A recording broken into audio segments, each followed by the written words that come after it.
વર્ણિવેશરમણીય દર્શનમ મંદહાસરુચિરાનનાંબુજમ પૂજિતમ સુરુ નરોત્તમૈર્મુદા ધર્મનંદનમહં વિચિંતયે. અસતોમાષ્ટગમય તમસોમા જ્યોતિર્ગમય મૃત્યુર્મા અમૃતમ ગમય. ઓમ શાંતિ શાંતિ શાંતિ. અસ્મદ્ગુરુ સમારંભામ નાથયામૂન મધ્યમામ લક્ષ્મી વલ્લભ પર્યંતામ વંદે ગુરુ પરંપરા. આજની જ્ઞાન સભાની અંદર પધારનારા બધા જ ભગવદ ભક્તોને વેદાંતાચાર્ય, પુરાણ ઇતિહાસાચાર્ય અને ફિલોસોફી શાસ્ત્રી રાકેશભાઈના હિતપૂર્વક જય સ્વામિનારાયણ. ભક્તો, આજની આ જ્ઞાન સભાની અંદર આપણે બધા પોતાના આરાધ્ય દેવના ગુણગાન ગાવાની જ્યાં મનાઈ કરાતી હોય તે સ્થાનકમાં જઈને ક્યારેય પણ ભજન સ્મરણ ન કરવું, આ વિષય પર થોડી વાત શ્રવણ કરશું. પ્રવચન કરતા અગાઉ એ વાતની સ્પષ્ટતા કરી દઉં કે આ વાત હું કોઈને ઉદ્દેશીને કરતો નથી, પરંતુ ભગવાન સ્વામિનારાયણે જે નિયમ, નિશ્ચય અને પક્ષ રાખવાની વાત કરેલી છે એ વાતને ધ્યાનમાં લઈ આ પ્રવચન હું કરી રહ્યો છું. તો બધા જ શ્રોતાગણો આ પ્રવચન એકાગ્ર મને કરીને શ્રવણ કરી. તો ભગવાન સ્વામિનારાયણ ગઢડા મધ્યના 61માં વચનામૃતમાં કહે છે કે નિયમ, નિશ્ચય ને પક્ષ એ ત્રણ વાના પરિપૂર્ણ હોય તે પાકો સત્સંગી કહેવાય. ભગવાન સ્વામિનારાયણ ગઢડા મધ્યના 60માં વચનામૃતમાં કહે છે કે જે પુરુષ એમ જાણે જે આપણે કંઈક અવળું સવળું બોલીએ તો આપણો માણસ અવગુણ લેશે, એવી રીતે પોતાની સારપ રાખવા સારું ભગવાનનું કે ભગવાનના ભક્તોનું કોઈ ઘસાતું બોલે ને તે સાંભળી રહે તો તે સત્સંગી કહેવાતો હોય તો પણ તેને વિમુખ જાણો.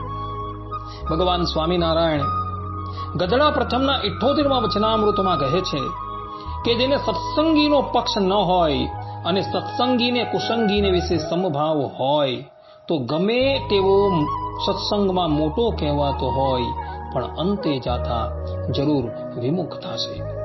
તે જ પ્રમાણે ભગવાન સ્વામિનારાયણ ગઢડા મધ્યના 6 વચનામૃતમાં કહે છે કે ભગવાનના ભક્તને પતિવ્રતાનો ધર્મ ભગવાનને વિશે રાખવો અને પોતાના પતિનું કોઈ ઘસાતું બોલે તે ઠેકાણે કાયર થઈને ગળી જવું નહીં, અતિશય સુરવીર થઈને જવાબ દેવો, પણ પાજી પાલાવની છાયામાં ભગવાનના ભક્તને દબાવવું નહીં, એવી રીતે સુરવીર પણ રાખવું. આ પ્રમાણે ભગવાન સ્વામિનારાયણ પોતાના વચનામૃતમાં પોતાના આશ્રિતોને નિયમ, નિશ્ચય અને પક્ષ આ ત્રણ દ્રઢ રાખવાનું કહે છે. અને જે સ્થાન પર પોતાના આરાધ્ય દેવનું કોઈ ઘસાતું બોલતું હોય તો એના વેણ ઉપર વેણ લાવવાની પણ ભગવાન સ્વામિનારાયણે આજ્ઞા આપેલી છે. કહેવાનું તાત્પર્ય એ કે પોતાના આરાધ્ય દેવ છે એ આરાધ્ય દેવ વિશે કોઈ કુસંગી જો ગમે તેમ બોલતો હોય તો ત્યાં સહન નથી કરવાનું, પરંતુ એવા કુસંગીને ઉત્તર આપવાનો છે અને ઉત્તર આપી એની બોલતી બંધ કરી દેવાની છે. આ પ્રમાણે ભગવાનની કોરનો જેને પક્ષ હોય એ જ ભગવાન સ્વામિનારાયણની દ્રષ્ટિએ દ્રઢ સત્સંગી છે. દ્રઢ સત્સંગી કેવા હોય એ જઈને હિમરાજ શાહ શેઠને પૂછો, જઈને રણછોડ ભગતને પૂછો કે જે લોકોએ ભગવાન શ્રી હરિનો પક્ષ રાખવાને અર્થે લોકલાજનો પણ ત્યાગ કરેલો હતો. હિમરાજ શાહ જેઓ સુંદરયાણા ગામના નિવાસી હતા અને સદગુરુ ગોપાળાનંદ સ્વામીના યોગથી એઓને ભગવાન સ્વામિનારાયણનો નિશ્ચય થયો હતો અને એઓએ વૈષ્ણવ સંપ્રદાયની કંઠીનો ત્યાગ કરી ભગવાન સ્વામિનારાયણના હાથે વર્તમાન ધારણ કરી સ્વામિનારાયણ સંપ્રદાયનો સ્વીકાર કરેલો હતો. ભગવાન સ્વામિનારાયણ જ્યારે આ ધરાતલ પર હયાત હતા ત્યારે એમના સંતોની રહેણી કહેણી તથા એમના સત્સંગીઓની રહેણી કહેણી જોઈને કેટલાય લોકો એમની સાથે દ્વેષ કરતા હતા. હેમરાજ શાહે સ્વામિનારાયણ સંપ્રદાયની કંઠી ધારણ કરી એટલે એમની જ્ઞાતિના કેટલાય લોકો હેમરાજ શાહની પાસે આવ્યા અને એમને કહ્યું કે તમે સ્વામિનારાયણ સંપ્રદાયની કંઠીને કાઢી નાખો, અન્યથા અમે તમને જ્ઞાતિની બહાર કાઢી નાખશું. હેમરાજ શાહે કહ્યું કે અમારે જ્ઞાતિની બહાર જવાનું મંજૂર છે, પરંતુ ભગવાન સ્વામિનારાયણની કંઠીનો અમે ક્યારેય પણ ત્યાગ ન કરશું. અને એને લઈને એમની વણિક જ્ઞાતિના લોકોએ હેમરાજ શાહના પરિવારને જ્ઞાતિથી બહાર કાઢી નાખ્યો. કેટલાય વર્ષો પર્યંત હેમરાજ શાહ અને એનો પરિવાર જ્ઞાતિની બહાર રહે છે.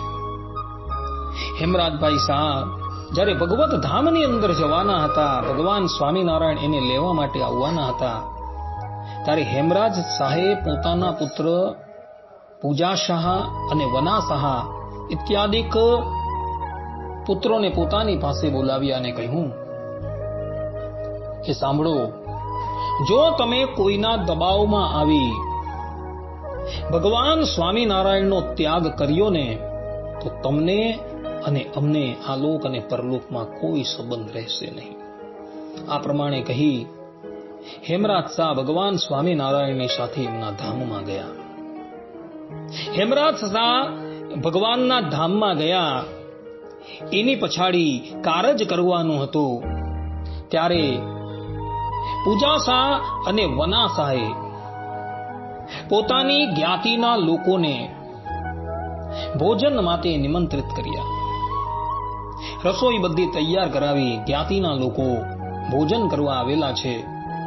અને તે વખતે જ્ઞાતિના લોકોએ કહ્યું કે અમે એક શરત પર ભોજન કરશું, તમે આ સ્વામિનારાયણ સંપ્રદાયની કંઠી કાઢી નાખશો ને તો જ અમે ભોજન કરશું. જ્ઞાતિના આગેવાનોની વાત સાંભળી વના શાહ અને પૂજા શાહ બોલ્યા કે કંઠી તો અમારે શિર સાથે છે. ત્યારે જ્ઞાતિવાળાઓએ કહ્યું એક વખત તમે કંઠી કાઢી નાખો અને પછી પહેરી લેજો, બસ એટલું કરો. વના શાહે અને પૂજા શાહે કહ્યું કે એ પણ બને નહીં. ત્યારે જ્ઞાતિવાળાએ કહ્યું કે તમે એક વખત એટલું કહી દો કે સ્વામિનારાયણ એ ભગવાન નથી.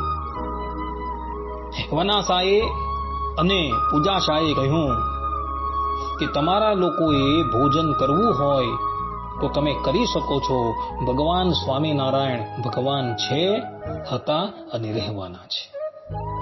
આ પ્રમાણેનો ઉત્તર સાંભળી બધા જ જ્ઞાતિવાળાઓ ભોજન કર્યા વગર ત્યાંથી જતા રહ્યા હતા. ભગવાન સ્વામિનારાયણ સર્વજ્ઞ છે, સર્વ અંતર્યામી છે, એવો સારંગપુર બિરાજમાન હતા. અને એમને આ વાતની ખબર પડી ત્યારે એવો સંતો ભક્તોને લઈને સુંદરયાણા પધાર્યા. અને સુંદરયાણા પધારી હેમરાજ શાહના કારજની અંદર જે રસોઈ બનાવી હતી એ એઓએ તથા એમના સંતો ભક્તોએ પ્રેમપૂર્વક આરોગી હતી. આ પ્રમાણે લાગ લગાટ 85 વર્ષ પર્યંત હેમરાજ શાહનો પરિવાર જ્ઞાતિથી બહાર રહે છે, પરંતુ એ લોકોએ ભગવાન સ્વામિનારાયણનો કે સ્વામિનારાયણ સંપ્રદાયનો ત્યાગ ન કર્યો. અંતે જ્ઞાતિવાળાઓએ નીચું નમી પુનઃ એમના પરિવારને વણિકની જ્ઞાતિમાં લીધું હતું. આ પ્રમાણે હેમરાજ શાહ અને એના પરિવારે ગમે એટલી મુસીબત આવી છતાં પણ ભગવાન સ્વામિનારાયણનો કે એમના સંપ્રદાયનો ત્યાગ ન કરેલો હતો. આ પ્રમાણેનો પક્ષ એ લોકોએ રાખેલો હતો. બીજું એક દ્રષ્ટાંત રણછોડ ભગતનું છે. રણછોડ ભગત વિહારીલાલજી મહારાજના વખતમાં થઈ ગયા. પોતે જ્ઞાતિએ કરીને બ્રાહ્મણ હતા, વેદ વેદાંગના પ્રારંગત પંડિત અને ભાગવતની કથા ખૂબ સારી રીતના કરે. એક સમયની વાત હતી, રણછોડ ભગત કથા કરવાને અર્થે બીજા સંપ્રદાયની અંદર ગયા. તે સમયે રણછોડ ભગતે તિલક ચાલ્લો કરેલો હતો અને ગળામાં ભગવાન સ્વામિનારાયણની કંઠી ધારણ કરેલી હતી. ભગવાન સ્વામિનારાયણનો તિલક અને કંઠી જોઈને ઇતર સંપ્રદાયના લોકો રણછોડ ભગત પ્રત્યે બોલ્યા કે ભૂદેવ, તમે આ તમારી કંઠી અને તિલકનો ત્યાગ કરી દો અને પછી અમને કથા સંભળાવજો. જ્યાં આટલું બોલ્યા ને એટલે રણછોડ ભગત જે પોથી ખોલીને બેઠેલા હતા એ પોથી એમણે બંધ કરી દીધી અને પેલા લોકોની સામો જોયા વગર વ્યાસાસન પરથી ઉતરી સીધા ગઢપુર આવી ગયા. તે સમયે ગઢપુરમાં વિહારીલાલજી મહારાજ બિરાજમાન હતા અને આવી વિહારીલાલજી મહારાજને વાત કરી. રણછોડ ભગતની વાત સાંભળી વિહારીલાલજી મહારાજે રણછોડ ભગતની પીઠ થપથપાવી અને સભામાં બેઠેલા બધા લોકોને કહ્યું કે ઉપાસના તથા પક્ષ આ રણછોડ ભગતનો જેવો છે એવો હોવો જોઈએ. એવો કથા કરવા માટે ગયા હતા અને કથાની અંદર ભગવાન સ્વામિનારાયણના દ્વેષી એવા કેટલાક લોકોએ એમને એવું કહ્યું કે કથા કરતા પહેલા તમારો આ તિલક ચાલ્લો અને કંઠી કાઢી નાખો, પછી કથા સંભળાવજો. આ પ્રમાણે કહ્યું ને તો રણછોડ ભગત એ લોકોનો ત્યાગ કરીને અહીં આવતા રહ્યા છે. આવો પક્ષ હોવો જોઈએ. માટે ભક્તો, જે સ્થાનની અંદર તમારા આરાધ્ય દેવના ગુણગાન ગાવા પર પાબંદી મૂકવામાં આવતી હોય ને તો એવા સ્થાન પર જઈને ક્યારેય પણ ભગવાનના ગુણગાન ગાવા નહીં, અર્થાત કે પોતાના આરાધ્ય દેવના ગુણગાન ગાવા નહીં, એવા સ્થાનકનો ત્યાગ કરી દેવો. આપણો સંપ્રદાય બહુ મોટો છે અને આપણા સંપ્રદાયના મંદિરો જે છે ને એ બહુ મોટા છે. ને મંદિરોની અંદર બહુ સારી સુવિધાઓ જોવા મળે છે. ભગવાન સ્વામિનારાયણે પોતાના કરકમલોથી પોતાના સ્વરૂપો પધરાવેલા છે તથા કેટલાય મંદિરોની અંદર પોતાના સ્વરૂપો આપેલા છે. તો એવા પવિત્ર સ્થાનની અંદર બેસીને ભગવાન શ્રી હરિના ગુણગાન ગાવા. પરંતુ જે લોકો આપણા સંપ્રદાયના દ્વેષી છે, આપણા ઈષ્ટદેવનું નામ પણ સાંભળવા તૈયાર નથી, આપણા સંપ્રદાય પ્રત્યે, આપણા ઈષ્ટદેવ પ્રત્યે જેઓને અણગમો છે, એવા સ્થાનકની અંદર જઈને ક્યારેય પણ ભજન કરવાનું નથી. જગતની અંદર એવા લોકો જોવા મળે છે કે એ લોકોના સ્થાનકમાં જઈને જો આપણે આપણા ઈષ્ટદેવનું નામ દેતા હોઈએ ને તો પણ એ લોકો નાક સિકોડતા હોય છે. અમુક જગ્યા તો એવું પણ જોવા મળે છે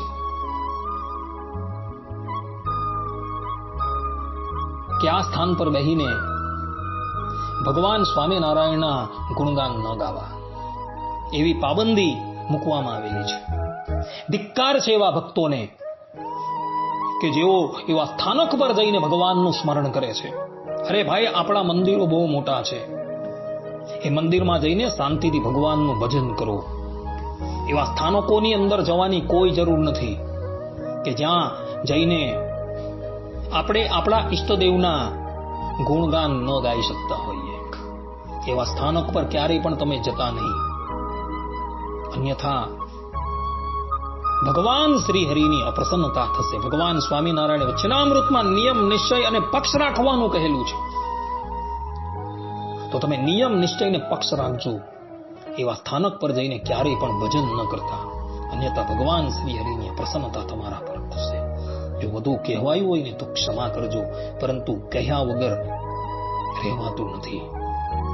કારણ કે અમને પણ અમારા ઈષ્ટદેવ ભગવાન સ્વામિનારાયણનો પક્ષ છે, અને પક્ષ છે ને એટલે માટે આ વાત કહેવાય છે.